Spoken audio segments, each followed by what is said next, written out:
Здравейте! С преглед на тесте. Този път Tally Hall.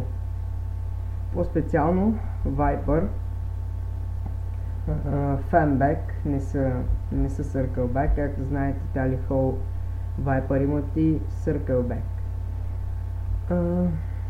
Това са много хубави карти. На мен лично много ми харесват, много ми допадат. Те са чисто черни. Такъв е дизайнът с сребърна боя.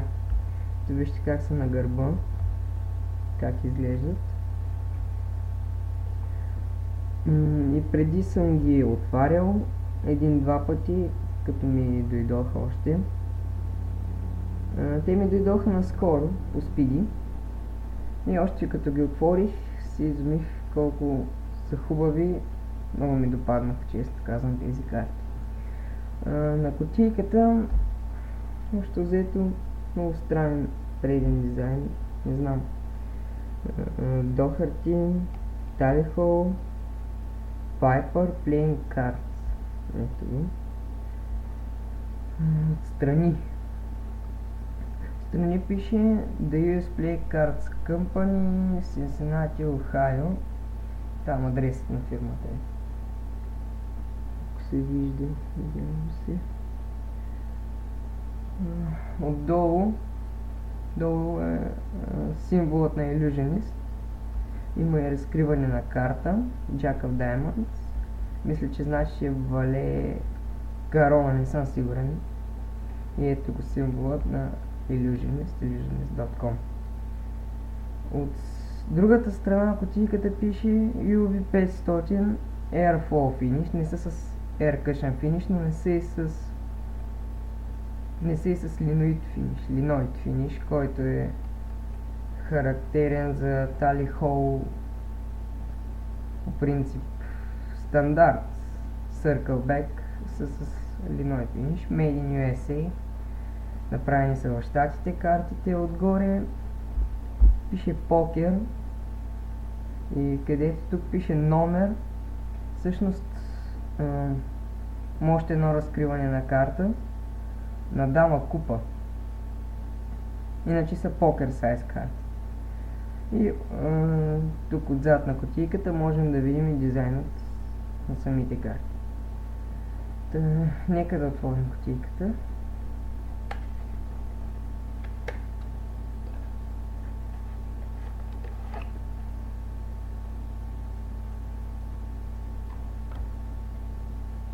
Така ще оставим настрани кутийката. И така. Ето ги самите карти. Получаваме една рекламна карта от Illusionist. Ето да се види. Illusionist.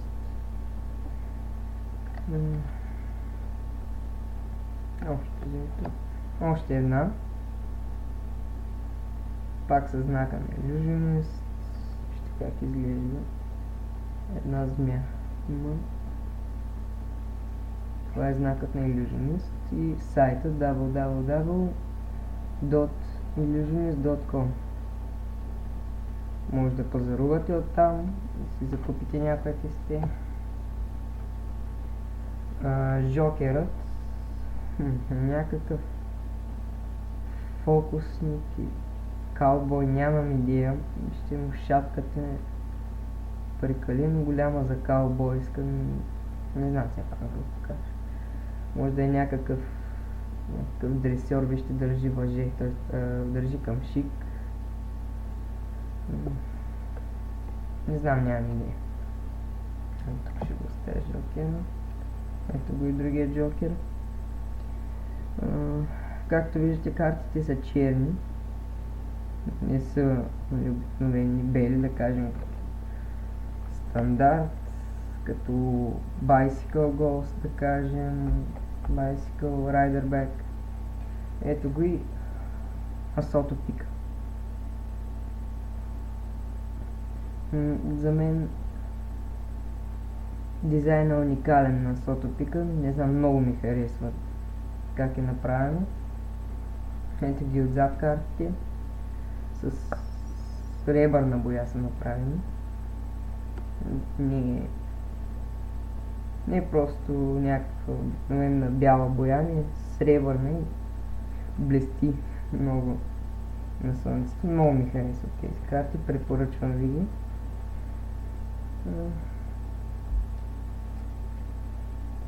Картите не са цветни. Виждате поп с пътия.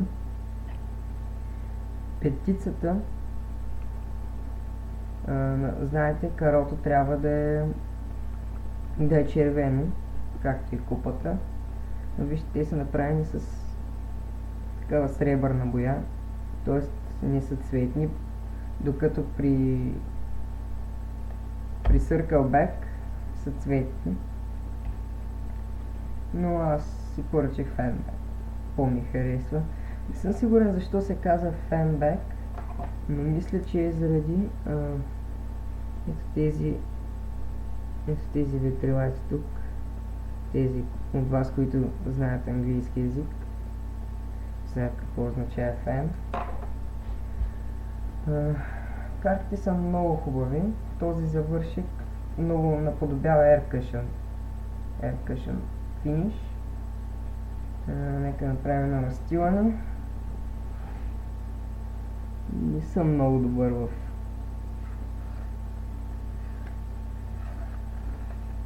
в разстиланията, а пък и подложката ми не е много качествена. Нека да опитам пак.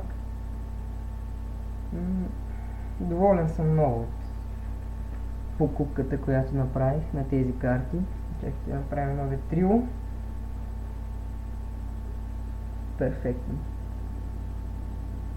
Аз не мога да правя много добри ветрила, както сами виждате. Иначе е перфектно. Много хубави карти. Препоръчвам ви ги. Не са скъпи. Може да ги закупите от магазина на Bulgarian Card Tricker.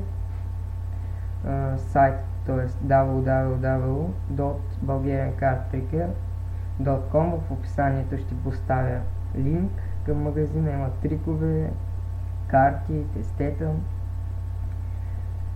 Абонирайте се за канала на Bulgarian Card Tricker, има много интересни фокуси. Аз така направих. Оттам също научих няколко фокуса. Има и представяния на тестета, различни техники. За картите не са много скъпи. Горе-долу 20 лева са. Идват с доставката, аз понеже не съм много близко до София, за това ми излезе толкова, на вас ще ви излезе и по-евтино. Има и други тестета, които може да се закупите в най-скоро време. Очаквайте да направи представяне на тесте на Bicycle Ghost. Може би на Invisible Deck ще се направи едно ревю. И това е за тези карти. По-точно за Cali Hall Viper. Ето ги рекламните карти. Ето ги жълти.